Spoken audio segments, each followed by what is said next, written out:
Hi guys, so welcome back to our YouTube channel. So for today's video, mag-chika harata about sa picture or sa title nga akong gibutang that I got an accident, like totally dili siya aksidente nga kanang grabe, like kuan ra jud siya kanang mild ra jud siya kaayo. So gikan ko nilakaw, and then the story behind that one. So so the thing is, gikan ko nilakaw dayon, nihapit ko sa tindahan sa Dollar General, which is tuol diri sa amua. So nihapit ko kay mopalit ra ko og Sprite. Ang hinungdan jud kay Sprite ra. Nganong mopalit ko og Sprite, it's because nakita ninyo itong nag-barbecue ko katong kaninga vlog. So ngita ko kuan Sprite, palit ko og Sprite kay para i-apil na ko og marinate sa ako ang kuan, marinate sa ako ang barbecue honon kay aron muhumok ang karne. So pag abot ako dito is mag-park na ko. So pag park na ko, naamay puno man ang parking. So usually nagga-park jud ko is layo jud sa mga tawo, layo siya nga sa kanang nagpark ng mga sakyanan, kailangan like akura or layo jud siya distance. So usually pag na ako sa kanang ug pasulod ta na ako sa left side. So sa left side ka wala man kaayo nakapark, so which is in front siya sa across siya sa lain nga sa right side nga parkinganan. So kuan kanang pagpark na ako agi anang lingi-lingi dayon kanang agtan-aw og para ma-perfect ang parking. Guys, nalahos ko sa kanabitang sa tuwa kay kanang kuan siya kanang harang, diri anay harang para sa parking aron mura siya og curb ang tawag ba ana, para kuan kanang dili ka malapas sa imong parking. Mao ni siya nga picture, circular nako diha. So or i-arrow mao na siya, nalapas ko diha kay imbis mo brake ko, ang akong na singalan ani na press is ang gas. So tingala ko naglaguto na ang akong sakyanan, naana daay ko sa tunga, nalapas na daay ko akong sakyanan is naana siya sa tunga, as you can see in this picture. So I'm so thankful and grateful nga wala ko nilahos, kay og nilahos ko didto ko sa ubos puniton kay pinaslope na siya. Paslope na siya, din ang unahan ana is highway. Kay ang Dollar General is nasa sa murag uphill bagamay. So agi sa ako ang para ma-perfect ang parking og kuan, na-press na ko ang gas og nalapos ta sa curb. So nakulbaan kaayo ko, like wala ko nihilak, wala ra pug kay naratol ko, ang ratol nako 1 out of 10 is nara siya sa tunga-tunga. So imbes dapat mo tawag ka og 911 or ana, pero nakalimot ko, like na mental block ko. So ay babae ni park doon siya sa ako siyang gitawag, hey ma'am, can you please help me, kay basin madalara siya og tulod. So gitabangan ko sa tiguang, wala na jud ko ka-take og video guys, kay makatake pa ba kag video anang naratol na ka dayon wala na kakabaloon sa imong buhaton. So ang old lady is akong gitabangan, yang gipush ang front sa ako ang sakyanan, kay ako ang sakyanan is ang pa-front, ang atubangan is or ang manubela is dito jud siya sa slope, like ang liko, ang lubot is nagatubang siya sa kuan sa tindahan. Ang ako ang front sa car is naa siya sa atubangan sa highway. So mao na to siya, itabangan ko sa tigo lang ana siya reverse. So gitry na ko reverse, dili man mo angat ang sakyanan. Then ana siya nga dili mo angat ang sakyanan, naa siya sa front sa akong sakyanan, iyang gitry og push, dili man mo angat. Ana siya nga dili siya mo angat, it's because kuan kanang singalan ani ana siya nga wet daw ang kuan kanang soil dayon. I will try to kuan na lang kanang mag kuan og lift. Wala na ko'y choice, so manawag na ko sa kumbana. Pag panawag na ko sa kumbana na ko, hey love, I got an accident. So nakulbaan akong bana. At that time nakulbaan po to siya kay wala man ko good. Nag-message ko niya dayon, ambot nalimot ko unsa kong message niya, then naabi niya og naunsa, nag-message ko niya nga mo out or mulakaw nako gikan sa akong gilaagan. Then ana siya nanawag siya kay basin na siya ipapalit or unsa ba.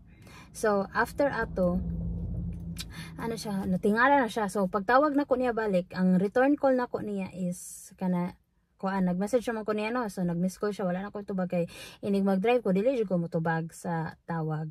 So pagtawag na ko niyang return ko na ko, hey love, I got an accident. So anay siya, ha? Naunsa man? Sa akong gipakita niya, nag-video call me.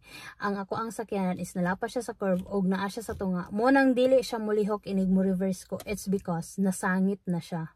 So I'm so lucky jud, I'm so thankful nga nasangit ra sa tunga-tunga ang akong sakyanan. Kay og nilahos ko, wala jud ko kabalo og maunsa ko. So maano to siya. Then akong bana is stress pa siya sa work, na-stress na siya. So ana siya pagtambay diha. So guys, kanang naay may mga, syempre naay mga tao mamalit sa tindahan, naay mga naay mga nanglabay. Natingala sila og ngano ang sakyanan ako is nalapas siya, nag-ana siya nag-ana siya sa bakilid. Makoy flash na to ang picture na ingon ana jud na siya. So ana din akong bana, sige paghuwat ako di sa sakyanan, like wala ko kasabot sa akong gibati, muhilak ba ko nga wala ko kasabot jud, muhilak ko or nakulbaan ko kay unsay ingon sa kumbana, as in wala ko kasabot sa kong gibati guys. Dayon pag abot sa kumbana, like I waited there like 10 to 15 minutes or mga 20 minutes ana ata. Wala na nagtawag og lift akong bana. Yang iyang gigama is naay ka din na iyang giguyod ang akong sakyanan. Naglagiti jud akong sakyanan guys. Nabirara ko niya. Then pagtan-aw kuan singalan ani ang sa ubos is na damage jud siya ang sa ubos ra. So ang na damage is ang murag cover bitaw sa ubos, wala ray na mga naapektuhan, wala ra naapektuhan ang mga wiring or whatsoever mga usapan ng mga machine, usapan ng mga wire nga nasa ubos ug usapan na wala ra pod nadaot ang gasolinador, ang murag ang cover ra jud. So giingnan ko sa kumbana, syempre naiyaw-yaw gamay ana siya nga imuamo nang sakyanan kuan jud, ikaw na bahala na kung saan na nimo. So the thing is, kuan halagi igang na ko yon natong sakyanan. So mo na to siya. The thing is, mo nang naingon ato pod to kay ako pong sapatos is dili ko komportable. Dapat musuot kag sapatos inig mag-drive ka is komportable ka, kanang ma-feel nimo ang accelerator, ang brake or ang gas o ang brake, dapat ma-feel nimo siya. Katumangod siya nga sapatos is baga siya ang lapalapa niya. So one of the reason pud to siya. So dapat jud guys, ug mag-drive mo kabalo mo asa ang brake, kabalo mo ang asa ang gas. Then mo na to siya. Ana so wala pa siya namo na pa-repair. Then kung bana, what if wala ra pa ka nanawag og pulis, wala ra man po ko gitawag og pulis guys, wala ra po pulis kani anhid diri sa balay kay it's because minor ra siya. Pero I'm so thankful jud nga wala jud ko nalahos, kay ug nalahos ko wala jud ko kabalo. So ay ingon ana man jud daw I know, basta first time driver ka na jud mga accident, di jud malikayan nga maaksidente ka, like naa kay mga subang ngun nga mga trahedya nga dili nimo unexpected. It's because you are a first time driver. So kana mangganing mag-drive ka og motorcycle, sila pa to mo perma manggay kasadaran katong nag-drive ko og e-bike, nalaguman mangani ko kay naukmod ko, may gani nasukamod ko or sa wala sa karsada, sa grass ra dako kay kog lagom. I don't know na pa ba ko picture ato.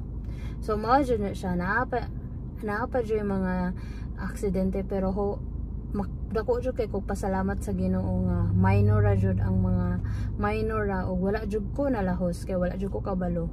So siyempre kulbaan akong bana, nahadlok siya ako pod. Ay Diyos ko Lord, mabalo man doy akong bana wala sa oras.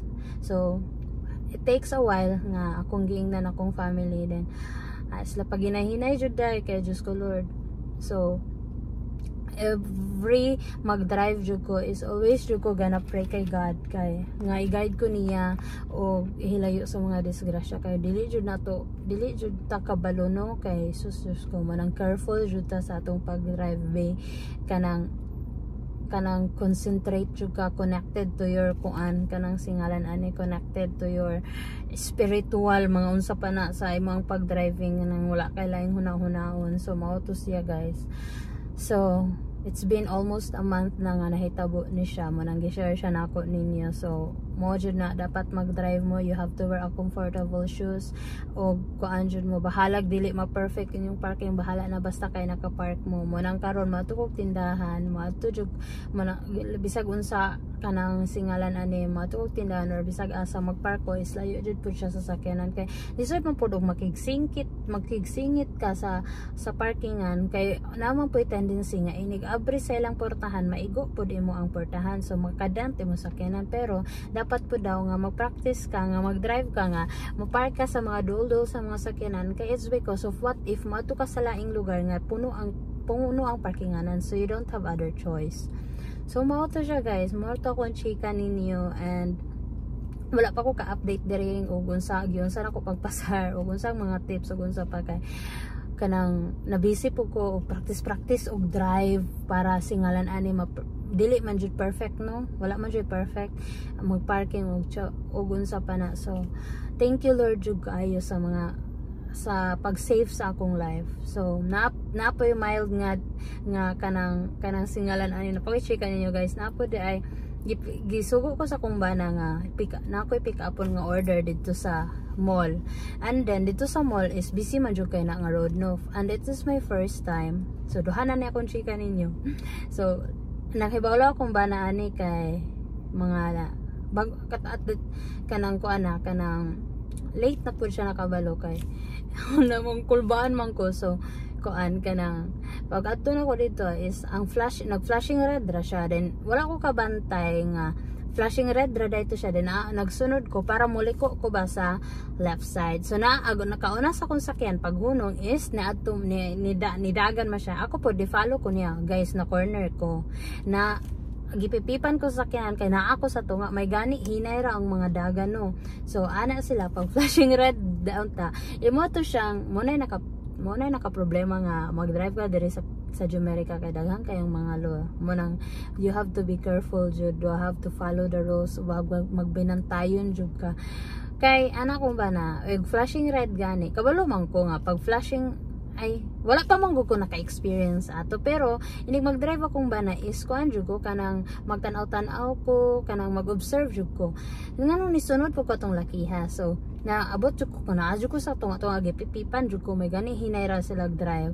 Ang flashing red is 4-way stop na siya, kung kinsay una naabot sa dito asa inyong stop sign mo to yung mulakaw, adisir imo ang turn. So mao to siya guys. So mao na po to second hasos just color na kulbaan jud kay ko, then pagbalik na ko kay kana laging usahay no mental block man jud ka, like out of mamawala sa mga una ba. So ako may nauna sa linya sa stop sign, nagpaabot ko nga mo green ya flashing red dito ra gyapon nga road.